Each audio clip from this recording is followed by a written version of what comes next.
Hello friends. So I cannot believe that I'm actually saying this, but we have officially reached 2,000 of us in this community. How mad is that? I cannot even begin to believe that I am talking about such numbers. It is wild to me, but I am absolutely honoured to be able to say that that is where we're at.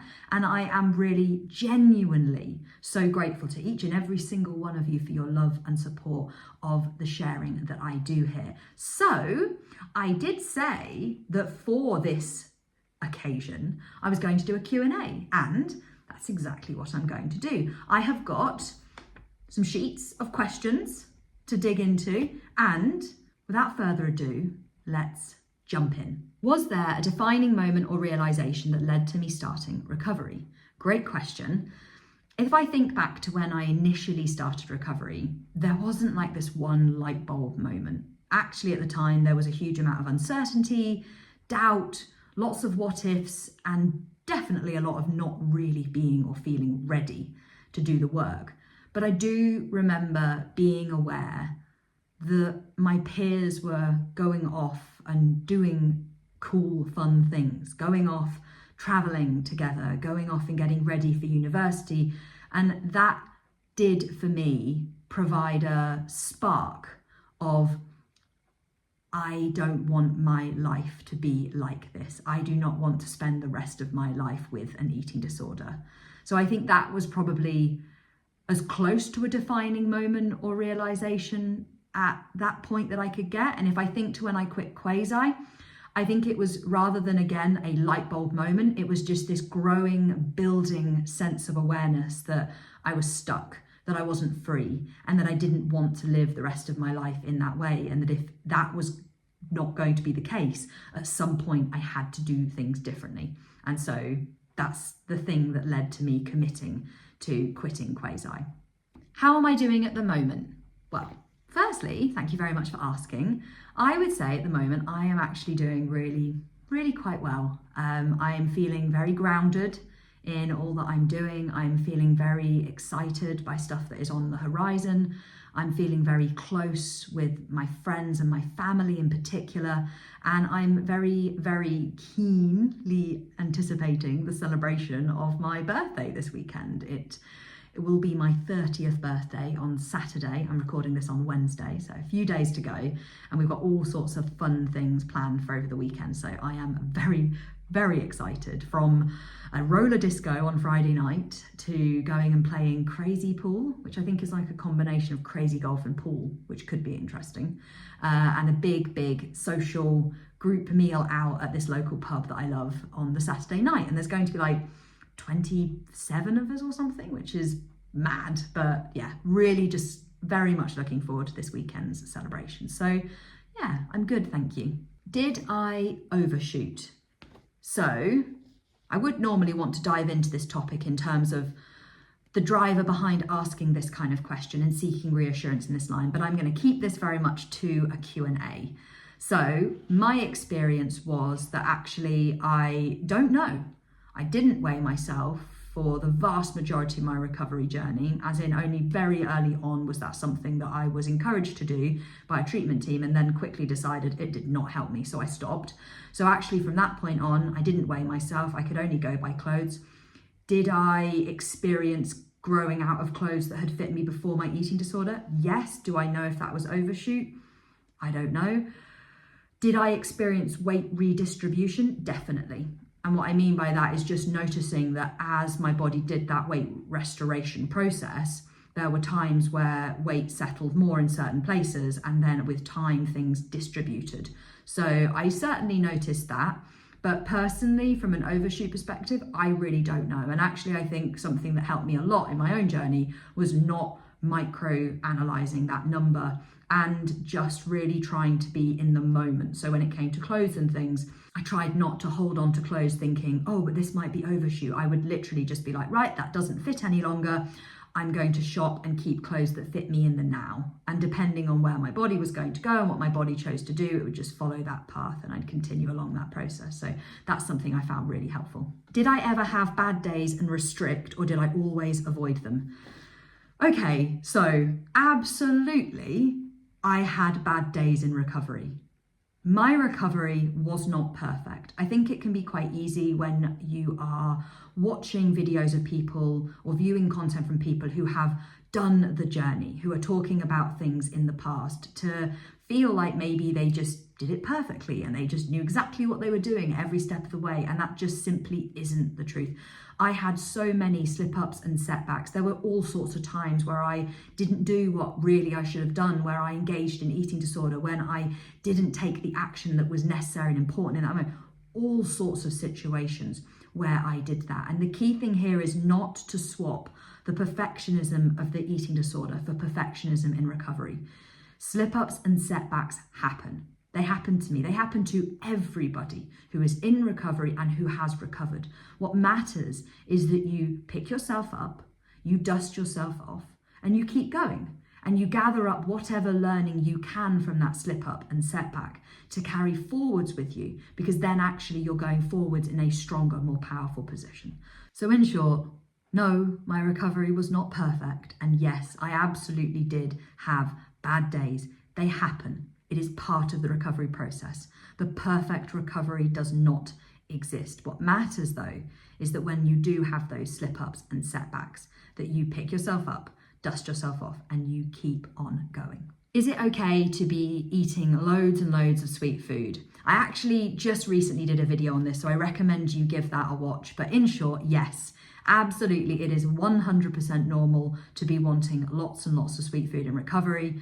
I experienced this a lot. In fact, I would say that the vast majority of the food that my body asked for in recovery was of the sweet category. And the thing that I had to do was to drop the judgment around this and to lean into it and honor it. What did you do in recovery to avoid boredom? Ooh, I love this question. The main things for me with this were playing computer games, so Xbox, PlayStation on my PC. I also really enjoyed watching TV, watching movies, particularly kind of old childhood favorites or just light-hearted, easy watching stuff. I enjoyed doing jigsaw puzzles. I enjoyed playing board games. I really enjoyed some crafty stuff as well, like making cards and cross-stitching. I also enjoyed various different kinds of puzzle books and bits and bobs like that, and also sticker books as well. I was quite partial to a few sticker books. So a variety of things really to help navigate that bit of recovery that is, quiet, should we say. But I feel like I can't answer this question without also making space for the fact that the primary thing I had to do and did do was eat, because actually in that time, what didn't help was just filling time when really my body was actually just wanting to be quiet and eat. And so rather than trying to fill time artificially, I'd utilize those things to help facilitate that recovery action happening. I also think it's important to recognize that sometimes recovery is just a bit dull. Sometimes you are going to feel bored. And the eating disorder has this very canny way of making recovery difficulties or recovery discomfort feel just absolutely objectionable, when actually it would then be really silent about any of the negatives that are associated with you engaging in the eating disorder. You know, all the times that you were cold, tired, disconnected from friends and family, not able to be present in the moment. Oh, it never says a word about that, but suddenly you're bored in recovery. And it's like, oh, this is awful. This is the end of everything. And I think it's important to say sometimes recovery is a bit boring. Sometimes it is. And actually, I think it's important to recognize that and go, yeah, let's embrace this. Let's embrace the ups and the downs. Let's embrace the times where you feel really aligned and like, oh, yes, for resting and eating. And also the times where you think, oh, this is such a drag. To really keep focused on the fact that regardless of how you may feel in the moment, that doesn't change what you need to be doing for your recovery. So utilize those various different things, get curious about what helps you, but also remember it's okay if actually sometimes it does just feel a bit rubbish and you're a bit bored, because hey, you're getting your life back. And if that requires you to be a bit bored for a while, so be it. How to increase motivation in recovery. Ooh, it's a hot topic. I'm going to be really short and simple with this, and I'm going to reflect very much on my own experience. And that is, you increase motivation in recovery by taking action. Quite simply, my experience very much in every situation was that when motivation was dwindling, just had to keep taking the action. And the only thing that ever would bring that motivation back was more recovery action. What was my experience with Quasi? So I have actually just published a 200 and something page journal covering my experience of going from Quasi to full recovery. In short, for me, Quasi was a place that I got stuck in, where I had made lots of progress, where from that more external perspective, I was fine or better, but that actually I knew deep down that I wasn't free. I knew that there was still all sorts of places and ways in which restriction and rules and eating disorder was showing up in my life. And a very important thing I had to do to get fully recovered was to recognize that state and then recommit fully and completely to getting totally recovered. And I am so grateful to the me who chose to do that. What was my sleep like in my eating disorder and recovery? So when I was actively engaging in my eating disorder, there's no doubt about it that my sleep was not as good. I didn't sleep as deeply. I was more likely to struggle to fall asleep. But, and here's the big but, I would actually say that initially when I went into recovery, my sleep actually got quite a bit worse before it got better. And this was something that I did not expect. I feel like with lots of other things, I just thought that when I went into recovery, it would get better, sleep being one of those, and it wasn't. Actually, when I first went into recovery, my sleep got a lot worse. I would just lie awake. I would wake up multiple times through the night with my brain thinking about food, with my body hungry, having to go down and eat. I would notice that I just tended to wake up early when my brain was in either active restriction mode, where it was just hungry, or it was in, right, food is available, we are healing. I just found that I woke up early. And actually, as I continued through recovery, my sleep did slowly but surely get better. And now I sleep like a log. Do I consider myself fully recovered? Yes, absolutely, 100%, totally eating disorder free. And to anyone who ever said to me, it's not possible to be fully recovered, you're always going to live with this, it's always going to be there, you're going to have to manage it forever, you're wrong. I'm free.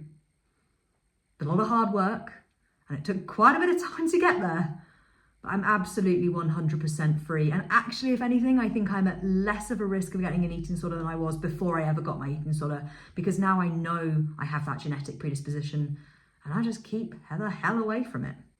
So yeah, fully and utterly and completely recovered. And for anyone watching this, I am not some kind of magical unicorn, mythical beast. I'm just a plain old normal person who's a mammal body that got into an energy deficit, got an eating disorder, got out of that energy deficit, did that neurorewiring, and is now free. You can do it too. The idea that people have to live with eating disorders for their lives, that is not the truth. I will scream it from the rooftops. I will scream it right to the people at the very, very, very, very back. Full recovery is possible. How to let go of food comparison. Oh, another good question. Food comparison was something I struggled with a lot in recovery. I would notice that my energy deprived eating disorder brain was very prone to compare what I was eating to other people, with particular reference to anyone who was eating less than me. It's very interesting actually when you reflect on how that food scarcity mindset works, that the comparison is almost exclusively direct to those who are eating less or doing more. And it's not to the people who are doing less and eating more. Did I say that the right way around? I think I said that the right way around. What I'm meaning here is when we look at eating disorders from that biological perspective, we see how that starvation mode, that migration response, it makes sense that you would be really hyper aware of those around you who were eating less than you or moving more than you, because that could have a direct impact on your comparative ability to survive in that environment. Whereas the people who were eating more and moving less, you're like, that's irrelevant to me right now. It matters this is relevant to survival. They are less likely to survive than me. These people are more likely to survive. Oh my goodness, I need to pay attention. And I feel like understanding that biological perspective really helped me to recognize what was going on and why it was happening. And then, short and simple, I had to do the opposite. The way that I got rid of and challenged that comparison was by forcing myself proactively and reactively to do the opposite. And what I mean by that is I had to proactively go into situations and purposefully eat more than other people to get the seconds and the thirds and the fourths, to have that massive slice of cake when other people were having slivers. I had to proactively do that. And I also had to reactively notice when any of those kind of comparison thoughts came up and then act in opposition to them. And by teaching my brain that it didn't matter what other people were or were not doing, my brain learnt that it didn't matter. Opposite actions work. How to see my meal plan as a minimum? Well, in short, you have to act as if it's a minimum. This is that classic thing that in recovery, thinking follows action. You can't sit around and wait for that moment when suddenly you just feel like, oh yes, of course my meal plan is a minimum. Yes, you have got to act as if it is. And the best way to do that is to force yourself to be doing things over and above that meal plan. For example, you could be making yourself graze on crisps or nuts or some chocolates whilst you're cooking. You could sit down with a big bag of crisps whilst you're watching a movie and commit to the fact that that is not included. That is going to be over and above that minimum. You could commit to cooking an additional side with your dinner and plating that up, or going out and actually where maybe the meal plan had committed to 2 courses, being like, well, I'm going to get 3. I'm going to get 3 courses and a side. There's all sorts of ways in which you could be forcing yourself to act above and beyond that meal plan, to act as if that meal plan is a minimum. But the key thing I want you to hear from this is that you have got to action it. You are not going to be able to think that into reality. You've got to act it into reality. If you could just grab your bags right now and travel anywhere, where would you go? Ooh, I want to say Iceland. I don't think that's probably the best place to go right now, given what's going on over there. But ever since I watched a Blue Peter episode about Iceland when I was like, I don't even know, very young, I have been desperate to go to Iceland. I want to ride the Icelandic pony because they have this special kind of gait called the tolt, which is where they have to move their feet really, really fast as they run over the volcanic surfaces. I want to try shark. I've never tried that before. I have no idea. And on this Blue Peter episode, they had it. I want to see the Northern Lights, which I know you can't predict, but on this Blue Peter episode, they had Northern Lights. And I also really, really want to, in some way, ride or drive a husky sled, which I know I can do in other places. But again, in this Blue Peter episode, that's what they did. And the whole trip just looked so amazing that I remember thinking, I want to do that and I want to do all of it. So Iceland it is. What did you dream of doing as a kid? For a long time, I wanted to be a vet.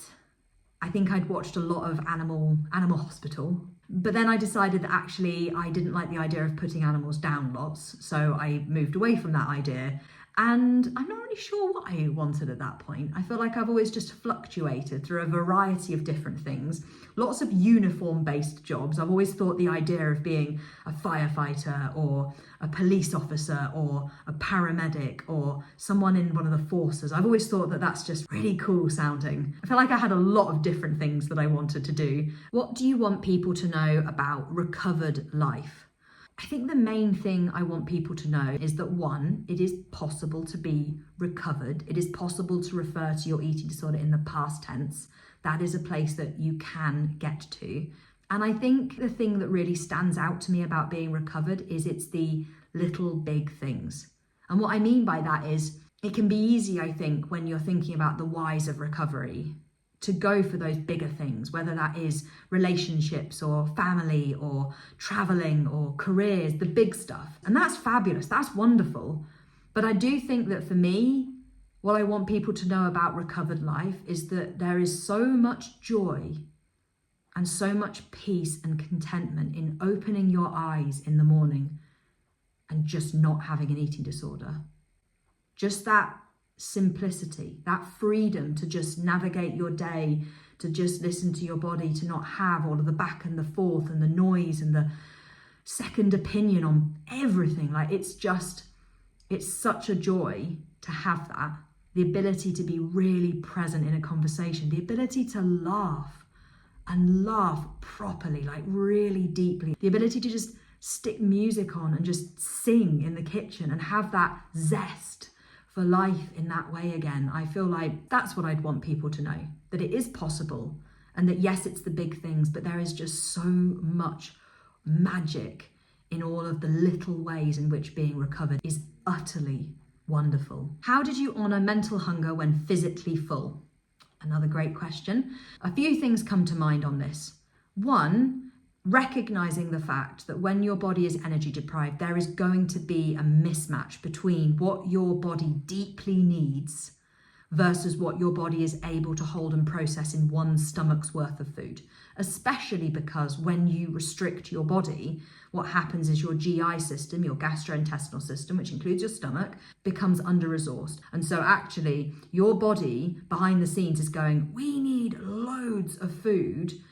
And that's what's driving that mental hunger and the physical hunger, but especially that mental hunger. And then your body is having to process that food that it knows it needs, but it's got this under-resourced system that it's trying to process it with. And so understanding that that mismatch is one thing that was very important. And so with that, recognizing that fullness is part of recovery. Being uncomfortably full is part of the recovery process. And I think the more I just accepted that and stopped trying to sidestep it or fight it or feel like, oh, I've done something wrong. And the more I was just like, okay, this is uncomfortable, it will pass. And actually, you know what? Yes, eating disorder is making this out to be the worst thing in the world. But it's interesting again how, I think I said this in a question earlier, but interesting how eating disorder never pipes up about all of the rubbish that it puts you through restriction and malnourishment. And you've got all these various different symptoms and signs from your body that go, we're not okay. But your eating disorder's like, and then suddenly you're in recovery and you're doing that amazing work that you need to be doing. And your body is like, thank you so much. We are still screaming that we need more, but yes, we also recognize right now we are very, very, very full, but we do still need more. So please don't forget that we need more. So we are full, but we also need more. And then your eating sort of like, this fullness is absolutely unbearable. This is awful. You're never doing this again. This feels horrible. There's all this, I'm going to just chuck guilt at you. I'm going to make you feel so wretched about this that you're never going to want to go near it again. And it's kind of like that ability to step back and see that and go, interesting. Yeah, never said a word when all of the symptoms were associated with the eating disorder's plot and plan and intentions. But the moment the symptoms are associated with recovery, then it's the end of the world. So I think that was something that was very important to me about this. Also, listen to the foods that your body is asking for and really focus on prioritizing the foods that are really energy dense. And that includes as well liquids, so energy dense liquids. Both of those things were super helpful to me. How did I keep resting? Keep, because it was in capitals. I suppose I just did. That's probably not a very helpful answer, but it's the truth. I helped myself to continue engaging in the rest that I needed in recovery by utilizing restful distractions, jigsaw puzzles, computer games, TV series, well, it just never feels right, that word. TV series. You know what I'm trying to say. I utilized those kind of things and I reminded myself of why I was doing this and the bigger picture of it, and just took things moment by moment. Whether that is taking it day by day, whether it's taking hour by hour, found breaking it down was very, very helpful. And I think remembering that sometimes recovery feels great and sometimes it feels rubbish is very important. Is it possible to recover without access to expensive therapy or coaching? Definitely. I do think that it depends on your individual circumstances, how accessible or easy that is. And what I mean by that is, I think if you are someone who's got a very strong supportive network around you, I think that that can help dramatically in meaning that you can power forwards and press on in your recovery without any additional support. I do think when you don't have that, it can be more challenging, but I don't think it's impossible. In fact, I know it's not impossible because I have all sorts of different friends, all sorts of different wonderful people that I've connected with over the years of being in this community who I know have recovered in this way. I do also think I hear the word there of that expensive element, and myself included in this as a recovery coach, I am very aware that this is a field where there can be very high price tags attached to treatment. Now, there's no doubt about it, this is a specialist area in that it does require specific understanding of eating disorders to be able to work safely, ethically, and effectively with individuals in recovery. However, and this might be a bit outspoken of me, I also don't think that that should have to mean that people pay the world. I feel like eating disorders almost particularly seem to just drive the prices up, even though there's other equally specialist different areas of mental health where the prices are not driven up in the same way as they are around eating disorders. And something that I'm always keen to do with my own practice is to try as much as I can to keep the price at a level which allows me to do the best work I can, because this is an intensive role. And for me to show up the best I can for my clients, I cannot be working however many hours in a week, but actually it's perfectly possible to be able to be as accessible as you can, to be flexible around that. So I encourage you to look at services that may be available that are at a more reasonable price point. But the general essence of this question of, is it possible to recover without support? Yes. Yes, it absolutely is. And you know what as well? I feel like there is so much content available online that you can basically have your own support system from the voices of people who are working in the field, whether that is coaches, therapists, whatever. There's so many different sources of information. So I absolutely know that it is possible for people to recover without seeking professional support, particularly expensive professional support. How did you get to know yourself in and after recovery? I love this topic so much. Self-discovery, self-adventure, self-exploration is something I'm super passionate about. And the truth is, I think that passion has grown from my experience with an eating disorder and my work in this area. Because when you have an eating disorder, actually what is very, very normal and natural is that your sense of identity is massively impacted by that. One, from that mindset perspective, the cognitive impact that an eating disorder has, that emotional impact that the eating disorder has, but also biologically, when your body is in a starved state, it doesn't care about what you like doing, what you don't like doing, what you're interested in, what hobbies inspire you, what your strengths are, what your value. It doesn't care. Your body's like, I am starving. Actually, the only thing that matters is these fundamental needs that I have, that if I don't get them met, I die. And so it makes total sense, both in the eating disorder and in recovery. Please remember this, in recovery, for you to be in a place where actually identity is something that still feels really inaccessible, or that core self-identity without the eating disorder feels like something that's quite far off.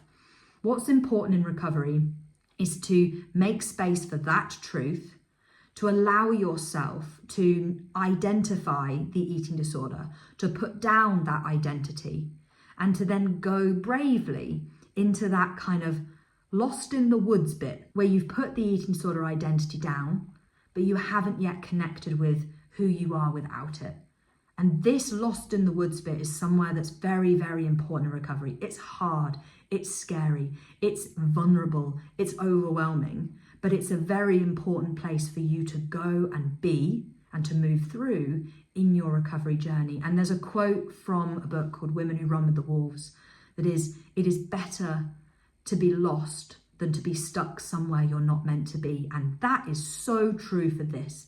It is better to be lost in the woods than to be holding hands with the eating disorder. So for me, in my recovery, what this meant was very much accepting that actually there was this big chunk of time where I still really didn't know who I was and wasn't really sure where I was going or what I wanted, but I held that and made space for that whilst also continuing to focus on recovery. And with time and consistency of me doing the nutritional rehabilitation and that neural rewiring work, I was able to get to a place where I was authentically beginning to connect with myself again. And I started to feel like I could see and understand and know and learn about who I was outside and beyond my eating disorder. What foods did you think you didn't like in your eating disorder that you love now? Well, let me get my scroll out. A lot of foods, to be honest. I feel like there were maybe some particular ones that my eating disorder had convinced me that I didn't like. There's some standout ones include KFC, red meat in general. Was convinced that I didn't like chorizo. Laughable. Chorizo is amazing. I was also convinced that I didn't actually like salt and vinegar McCoy crisps, which is nonsense. They are my favourites. There were all sorts of things that my eating disorder had convinced me and convinced others through me that I didn't like, where actually in recovery, when I addressed that, I realised I did. And actually, I think this was a really important part of my quitting Quasi journey, where I got honest about the extensive list of things that I supposedly didn't like, and I attacked them, all of them, head on, repeatedly. And it was very interesting that the vast majority of them, actually, I was like, oh no, I do like them. What were your favourite foods in recovery? Off the top of my head, pizza, chips, burgers, cakes, sweets, biscuits, crisps, salted nuts, desserts, pick and mix. I suppose that's sweet chocolate, but pick and mix in particular. Did I say cakes and desserts? A lot of that. Bread, a lot of bread, part-baked loaves especially. I mean, I still love all of these things now, but these were the things that showed up a lot. Crunchy nut clusters with chocolate curls, Weetabix minis, cereal in general, bakery items, anything that's bready with icing on, basically. Donuts, all that kind of stuff, ice buns, Belgian buns, pasta, McDonald's, generally just eating out, cinema for popcorn. Loved cinema popcorn, loads of things, to be honest. Pretty much everything that my eating disorder had decided it didn't approve of, that prior eating disorder me had loved. So yeah, all sorts of things. How to maintain recovery on holiday. First of all, maintain. I feel like I want to rephrase this question as how to continue to push forwards with recovery whilst on holiday. And I'm going to answer that question with two key elements, one of which being planning and preparation, and the other one being holding those commitments in the now. In that planning and preparation, I think this can involve having conversations with people that are going to be on that holiday with you. And even if that is just one person who can be your recovery buddy for that trip, it can be really helpful to have somebody who is on the ground with you, supporting and aware of what your intentions are so that they can hold you accountable to that. I think that can be incredibly valuable. I also think another element is very important is to make sure that there is going to be plentiful amounts of food at every opportunity. And I think this can mean a combination of taking stuff with you and saying yes to opportunities as and when they come up. The other side of this is focus in the now on honoring your hunger and doing the opposite of what your eating disorder wants you to do. And if in every now of this trip you bring yourself back to those things and you act in alignment with that, then you will be continuing to press forward with recovery. What's it like being open about your eating disorder in public? Contrary to what it might seem from the fact that I share so openly, I'm actually quite a private person. And initially, I began to share on Instagram with absolutely no idea that it would go anywhere, that many people would like or follow or anything. It has been something that luckily has grown very gradually, which has worked in my favour because it's meant that I can get comfortable over time with the vulnerability of sharing. I now am actually incredibly happy to talk to people about eating disorders and about the recovery process. I do think for me, the thing I find hardest about being open about my experience and my recovery in an online setting like this is the fact that I very quickly started to try and share in such a way that was supportive and helpful to other people as well. I think I was writing in a way for myself, but then when I noticed people commenting and saying how helpful it was, I enjoyed that. It was really fulfilling to know that actually I could share my struggle and my experience to make a difference positively in other people's lives. And I think the thing I find hardest about doing this is that there is so much nuance. Everybody's journey is different, and it's absolutely impossible to make content that is right for everyone. And unfortunately, there are sadly some people who are really hurting out there who can watch or read or listen to things and not see themselves reflected in that and then get very angry. And I understand that, but it's very difficult when you're wanting to just share and put things forward to not hurt in response to that hurt that they are sharing, and to not feel responsible in some way. You want to share in a way that helps everybody. And I think I've really had to accept that that just isn't possible. You know, every one of us is different. Everyone's journey is unique. Everyone's experience is theirs. And yes, there is a huge amount of overlap. And that's why it's possible to share in this way, because there is such an overlap. But I sort of really had to accept that there is always going to be somebody who doesn't resonate with that piece of support or that experience that I had and that thing that helped me. So I think that's the element of sharing in this way that I found most challenging. But I am recognizing that as long as I'm open about my awareness of this, that I respect and accept that there are so many different experiences, and I am really trying to focus on sharing in such a way that I feel feels authentic to my own experience, and listening to the voices of the people that my sharing is helping, so that I can then guide more content in that direction. Is it normal to be really tired in recovery? Yes. Yes, yes, yes, a million times yes. This is another area where I remember when I first went into recovery, I thought that eating more food and going into recovery was going to give me more energy and make my life blossom instantly. It wasn't like that. When I went into recovery, I thought I'd been hit by a metaphorical truck of tiredness. And actually all I wanted to do was eat and sleep. And that fatigue was intense, and it wasn't something that kind of just came for a week and went. It lasted a while. And this is something that is very much a shared experience in recovery. And we understand from that physiological perspective why this happens. That actually when your body goes into recovery, it becomes aware that there are the resources around it for it to be able to do the healing work that it's desperate to do. And therefore, it basically slams on the brakes and goes, right, let's heal. And that is why there is this tiredness. And it's absolutely imperative that you lean into that tiredness and you listen to it, you embrace it. And finally, what are you most proud of? Oh, that's Nora. Yeah, it's garden feather duster. Oh, you're coming into, oh, look at that. Aren't you beautiful? I'm very proud of the life that I have built and am building myself. Do not knock that off. Very proud of myself for the life that I have built and am building. Really proud that I just don't give up. Stuff doesn't always come easily to me. Like I hit my fair share of adversity along the way with a lot of things that I choose to pursue. And I am proud of myself for the fact that I do just keep on going. I wear my heart on my sleeve and I just don't give up. Even when I really, really, really want to, or have so much doubt, there are all sorts of areas where I just keep going and I keep picking myself up and dusting myself and learning and going again and trying. I just keep trying, and I'm proud of myself for that because that's pretty cool.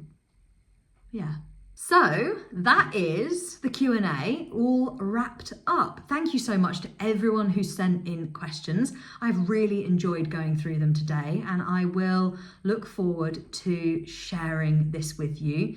Please do let me know in the comments below what you thought of today's video. And also, in line with that last question, I would really love to hear from you what you are proud of yourself for. Something, anything. At all. I would love to hear that in the comments below. So I'm going to wrap this up now. It's been really wonderful to do this. Thank you as always to each and every one of you for your support, and wherever you are, whatever you're doing, have a wonderful day. Until the next time.